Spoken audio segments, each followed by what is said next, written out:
This video was recorded in front of a live virtual audience.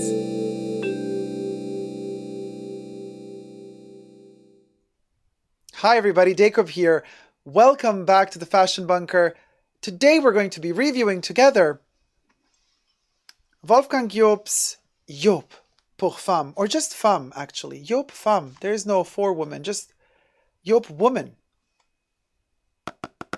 I have the current formulation distributed by Coty, and it's 100 ml eau de toilette.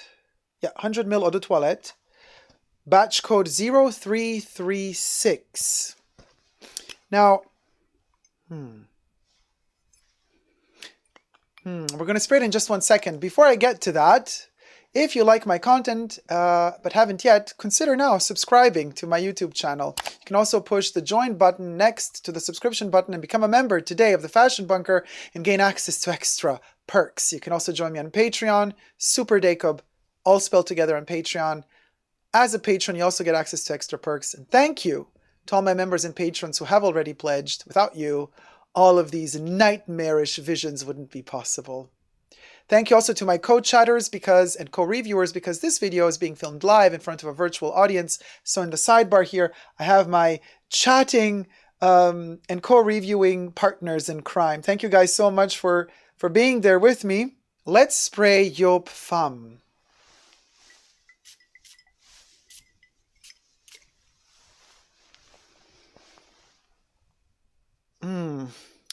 It's intense. Let me tell you, it's an aldehyde bomb. Let's get to the notes. Now, released in 1987, the nose behind it is Michel Almayrac. I hope I am not butchering your name, Michel. Michel has done a lot of perfumes. He also made Acqua di Parma, Gelsomino Nobile, Dunhill, Bentley for Men, Absolute, Azzarro Twin for Men, Bond No. 9, a bunch of perfumes from Bond No. 9, Bottega Veneta, Burberry, Chloé, a bunch of perfumes from Burberry, a bunch of perfumes from Chloé. But most importantly, 1988, just a year after releasing Joop Femme, he releases with Dior Fahrenheit, the Fahrenheit. Madame Grey Cabaret, Gucci Rush, other Rushes as well, flankers, Jill Sander, a bunch of Jill Sander perfumes, Laura Biagiotti, Le Labo, Nikos, Naomi Campbell as well, Shiseido perfumes. I mean, we're talking, like, this guy has been around the block a couple of times.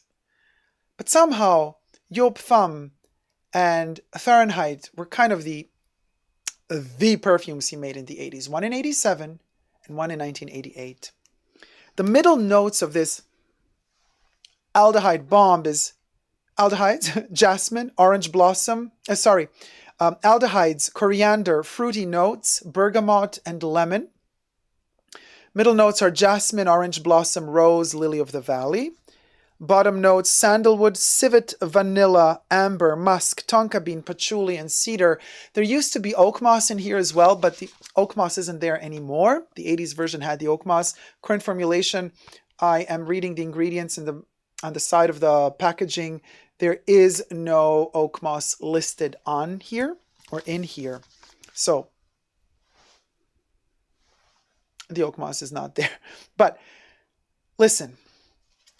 When I started experimenting with this perfume and trying to understand it, the first thing that pops to mind are the bitter aldehydes. It's an aldehydic bitter smell, and I wrote here, it cuts like a knife in the opening. The opening is not pleasant. The opening cuts like a machete through you. It's so synthetic and aggressive. And yet there's something alluring about it, something charming about this aggressive behavior of this perfume. And aldehydes with a lot of lemon, I wrote here, bergamot, and lily of the valley, which is listed actually in the mid notes, but I smell that lily of the valley like it's nobody's business in the top notes together with the aldehydes. Lily of the valley is dominant in the opening, and it's also quite present in the mid notes. Now, what is the vibe and the mood that Joop Femme from 1987 gives me? well, I started thinking about this machete that cuts through me in the opening notes. It's so intense. It's like a soapy clean machete. It knows exactly what sort of horror it delivers. And I started thinking, 80s machete. This perfume smells of 80s horror movies. And it's a fascinating notion. Once I started thinking about it, the more I thought about it and the more it came to me. It's like, what opening is this? And then it came to me, well, this perfume smells of Friday the 13th. This movie, this perfume smells of Jason Voorhees. Jason Voorhees being the villain of, villain. He's also a victim. He's a misunderstood victim as well, isn't he? Jason Voorhees is the opening note of this perfume. JOOP FEMME has a Jason Voorhees machete opening. 80s machete opening. Does that make any sense?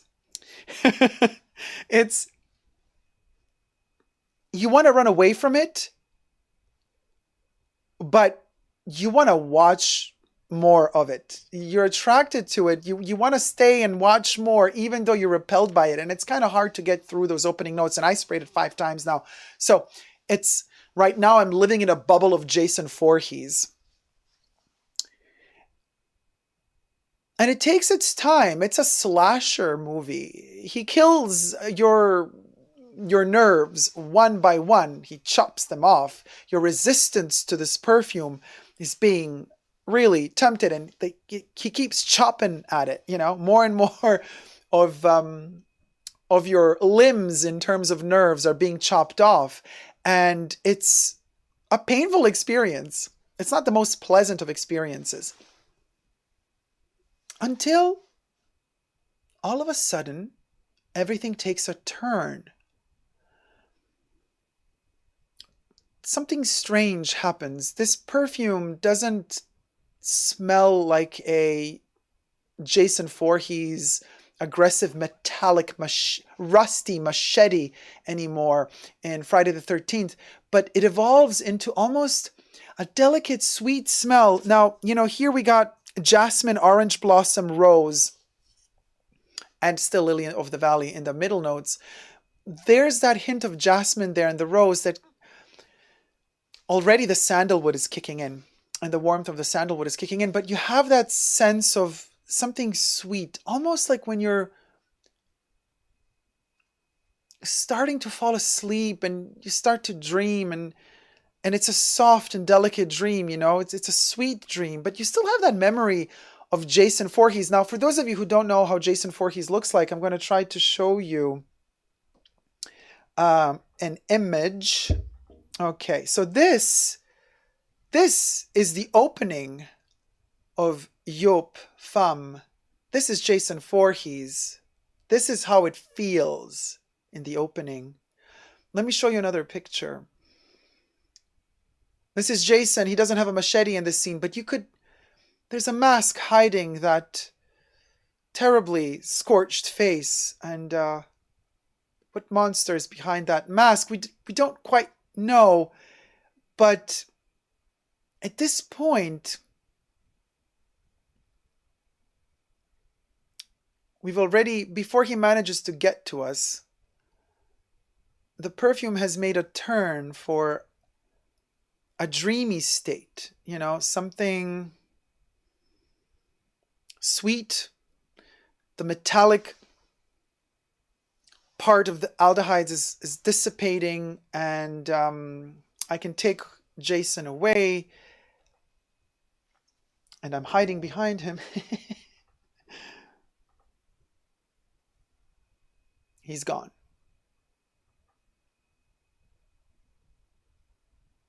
And there's that sweetness there that you feel, oh, everything is good. I survived Jason Voorhees, so now I can chill a little, and you're tired. You've been running. You've been trying to hide away from him for a long time. Finally, it's over, and you chill, and your nerves are relaxing. You start to kind of ooze off into sleep, and that's when the mid notes kick in, and you're in this dream state, and Everything smells divine. Jasmine, roses, sandalwood. You're starting to dream. You're not aware that you're dreaming. You think you're still awake, but you're dreaming actually. And you have this feeling of like being like, oh yeah, wow. I feel so safe. And yet there's something lurking in that smell. You know, it's a sweet, intoxicating smell, but there's something is unsettling. Like, you know, those dreams that you have, they in the beginning, you feel like they are good dreams, they're happy dreams, they're positive dreams, but you just feel something is wrong. Something is just going to take a turn for the worst. And it gets really hot and you feel like it's getting hotter and hotter and steamier, and you're just like, you know, all of a sudden you can't breathe anymore really. And you're just like grasping for air, and you're just like, okay, let me, and you just, you know, start like, oh, let me just take all my clothes off because you can't fucking, I didn't say the word, you can't breathe. Oh. You know, and you take your jacket off and you just like start feeling more and more obnoxious, right? And there's pain surrounding you. You don't know what the heck is going on. And then like you just turn the corner and boom, right when you turn the corner, you get a Freddy Krueger moment. He's there. That sweet dream turns into a nightmare, a vicious, cruel nightmare. And he's there, right there, close to you. So close you could hear his breath. Just like, you know, that kind of, that type of breath with metallic blades gushing through you.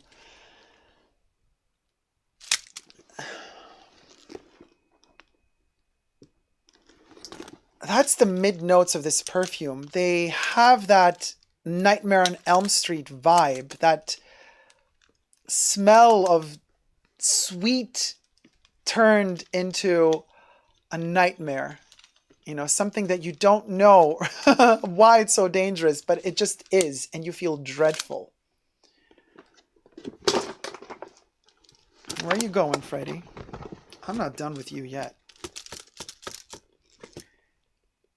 And it's a torture, but it's the most beautiful nightmare because you're enjoying the pain. You know, you got to be a bit of a masochist to enjoy this perfume. And you turn into this Freddy, you know.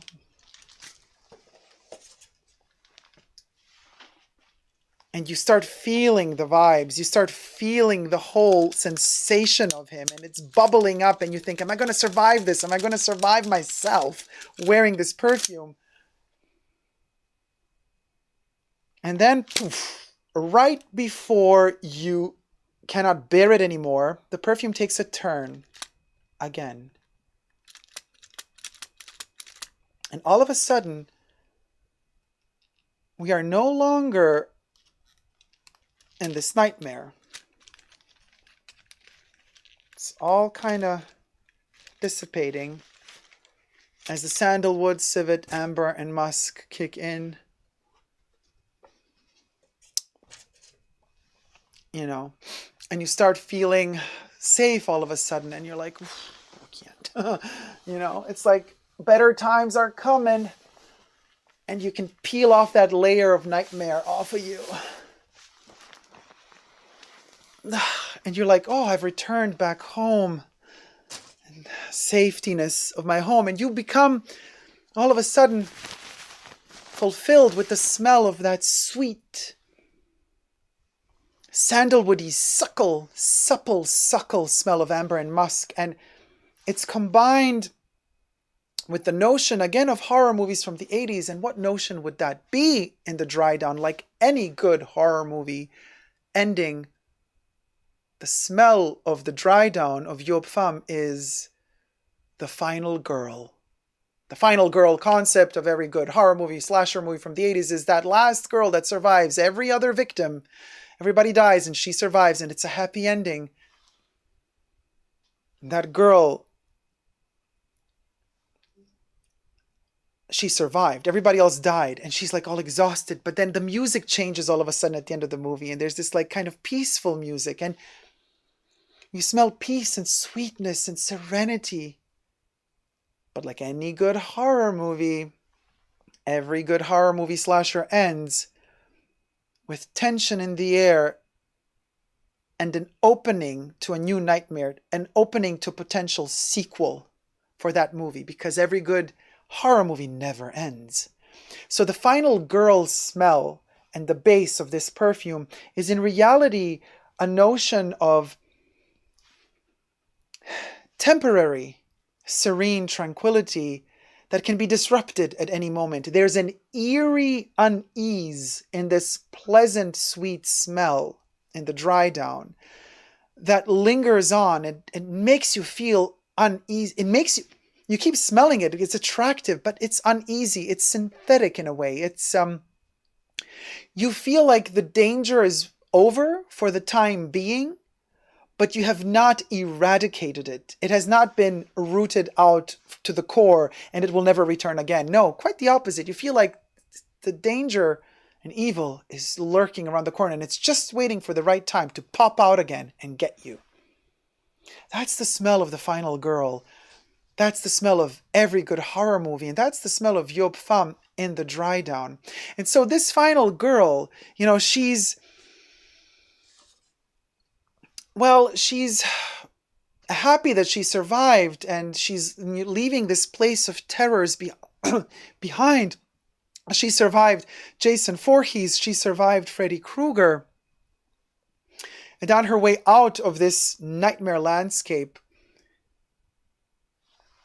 she leaves this house of terrors, perhaps. Was it a house? Was it a dream? Was it just a vision? Was it a city? Was it a train station? Where was she? She doesn't know. But as she's leaving this whole nightmare twilight zone behind, in front of her, right before her dad comes to pick her up, she stops, waits for him. Car arrives. Dad says, "I'm here, darling. Hop on in." That's weird tone of voice. She jumps in, and in the car, you know, her dad says, "Here, darling, I have a present for you." And he gives her this, Chucky.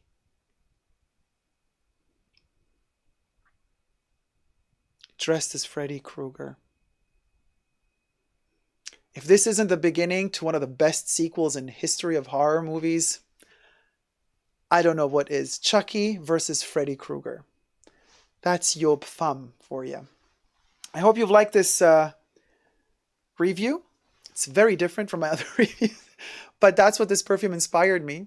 If you liked it, thumb it up. Let me get to the comment sections and let me see. George says, "No, not Chuck." Oh yes, Chucky. Kurt Cobain with style, says Andrew. His hair and shirt, OMG. Madame says, "Oh wow, George." Wait, George says, "The last girl, Miss Dacob, the hat." Oh wow, George, you got it, says Emilio. Yeah, it's the last girl.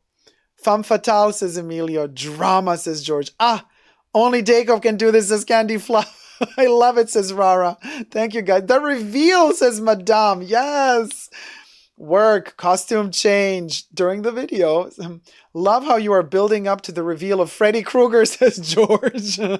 What an unexpected, pleasant way to describe a fragrance. I'm telling you, we're venturing in new territories of perfume reviews. Magnificent review, says David. Thank you. So creative. Thank you, David. Madame says, "Loved it. The hint you gave us in the beginning." Oh, yes. I always build up the hints. What a take on this amazing fragrance. No one does it like Dacob. Haha. Thank you, Emilio. Felix says, "Plot twist. Chucky wins because dolls don't dream." You got something going on there, mister. Candy Muse needs to take a seat, says Andrew. Oh my gosh. Amina says, "I always think of Femme as the original D&G red cap." Yeah, well, this one is 80s heavy. D&G the red cap tried to go in a more modern direction. Like this is a heavy hitter. And it's the best of heavy hitters from the 80s. It's like, it's artificial and you smell it and something is off about it. Just like in a good 80s slasher horror movie. But at the same time, and Chucky can attest to that, especially Child's Play 1, no CGI. that's the point. Like, there's no CGI in this concoction. Yes, it is synthetic, but it has that charm of an 80s horror movie where no CGI was utilized. All the special effects were made with a lot of love, a lot of time, a lot of attention to detail. And that's why I wanted to give a lot of attention to detail to this review in particular, with this kind of dreamy atmosphere, my voice slightly changing, and a lot of love went into this review because perfumes like these are very rare to come by, and the visions that they evoke are not necessarily so straightforward. You have to really envision it to feel what I felt smelling this. And I wanted to homage horror movies from the 80s, which I adore, which I love from the bottom of my heart. And I thought, no perfume.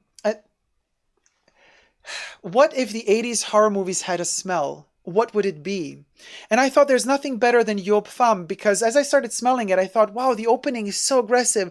And I thought it for the first time when I smelled it, I was like, it really smells like a dagger is cutting through you. It's just that unpleasant. And then I thought, dagger, machete. My God, if Jason Voorhees had a smell, it would be this. So at first I thought, oh, well, yeah, this is the smell of Jason Voorhees. This is Jason Voorhees' perfume, of course. And we're going to make the whole review about Jason Voorhees. And then I was like, wait a minute. It's becoming softer and sweeter, like a dreamy, I'm like, what the hell? From this metallic slasher, somebody running after me, now it's turning into this pleasant, soft field of roses and jasmine. And I'm like, but it smells kind of weird and dangerous. And then I thought, oh, now it's turning into a nightmare. And I was like, Nightmare on Elm Street. And then it went on, and then it turned again, and it became again more gentle. And I was like, oh, The Last Girl, because there's a hint of danger in that last bit of the perfume as well. So I was like, okay, perfect. I got the structure of the top notes, mid notes, base notes. And I was like, now I got to develop it and build it correctly to pay homage to the 80s slasher genre. And so yes, I would tell you, if there is a perfume that smells of 80s horror movies, that would be JOOP FEMME. And the bottle is also so bizarre. It's like round on one side, and then as you flip it, it's like cut. It's like literally cut, and then it's flat on the back. So it's almost like a half-told story, just like horror movies are. Like there's always a part missing, and you always have to look forward to the sequel, the continuation, to add that block that's missing, and then you keep building onto it, and it just keeps going and going and going. So I thought that was also very indicative of horror movies, and also that JOOP has that exclamation mark. Like it's very aggressive in the way it represents itself. It's like, this is where it's at, it's very horror movie. And then of course the color of the packaging, the purple that fades into black. It's very much like Nightfall. You see that Nightfall? I mean, it's a fingerprint magnet. I'm sorry for the fingerprints, but you can see from that like purple, dark blue into night blue and black, it fades. It's like right when the horror is about to begin. Even the packaging is reminiscent of night falling, and then the terror begins. So yeah, I wanted to give this perfume the proper heft it deserves, and I wanted to give the 80s the heft that they deserve, and I wanted to give the 80s horror movies the love and heft that they deserve, because they also deserve way more respect than they're given usually. They are an incredible art form, and they've been always belittled by Hollywood, but truth be told, they are pure art in the best of ways. So I hope you've enjoyed this review, guys. I gotta put Chucky. I have him in front of me here. Well, let me read a couple of comments while the Madame says, we love the 80s horror movies. Yeah, they're amazing. I love them too. George says, we need a list of horror villains and a perfume to match them. LOL. Andrew says, Chucky has Galliano vibes today. Oh, he's totally Galliano today. Look how cute he is. He's looking at Chucky. You know what he's doing. And Mina says, there is this decaying fecal smell in there, and it catches you off guard sometimes. Lol, it's disgusting in a pleasant way, just like any good old slasher movie from the 80s. I used to think it's the civet, but it's actually the indolic jasmine. Yep, indolic jasmine, and that's why you should also try Joy by Jean Patou. You have not smelled indolic jasmine until you've smelled Joy by Jean Patou. Sweet decay, says Emilio. Love a dirty jasmine. Pure sex, says Candy Fluff. And with that, thank you so much. I hope you've enjoyed this review. Subscribe to my channel if you have enjoyed it, and let me know what you thought about this review in the comment section down below. It has been one of my more creative ones, so I'm always happy to hear your feedback. And if you've enjoyed it, if you have enjoyed it, subscribe to my channel and push the join button next to the subscription button and become a member today and gain access to extra perks. You can also join me on Patreon, superdacob all spelled together there as well. Gain access to videos that you cannot see on YouTube, and also exclusive pre-live stream shows only available to my tier 2 members and tier 2 patrons. Thank you to all my members and patrons who have already pledged. All of you who have already pledged and become patrons and members, your names are scrolling at the sidebar here as co-producers of the Fashion Bunker. For those of you who have sent me super chats during this live stream, your names are listed here as well. Thank you so much for your support. Without you, the Fashion Bunker wouldn't be happening, and I wouldn't be as productive as I am without your love and support, and I wouldn't be reaching these heights and these creative processes that I'm reaching by creating these visions as reviews for perfumes like this one. So it's really thanks to you guys. Like, I hope you understand how important you are to me. Thank you so much for that. When it comes to perfumes, I'm telling you, it's not just JOOP Femme or JOOP Homme or any other perfume. I mean, it's every perfume. Every perfume is a dream, and every perfume is also a nightmare, but it's the sweetest of nightmares. And sometimes it's the most terrible of dreams. Sweet dreams can turn into nightmares. You know, didn't Annie Lennox sing, "Sweet dreams are made of these," or this in particular? Yeah, sweet dreams are made of terror. I have not had in my life one single happy dream that wasn't also scary at the same time. There is something eerie about dreams, just as there's always something eerie about perfumes. Fragrances tick to a different sound, a different music, a different melody than everything else in life, and they always feel eerie because they always take you out of the context that you're living in, and they bring you to another space and another place, and they make you dream in a different way. And they are like keys that unlock memory patterns, and they unlock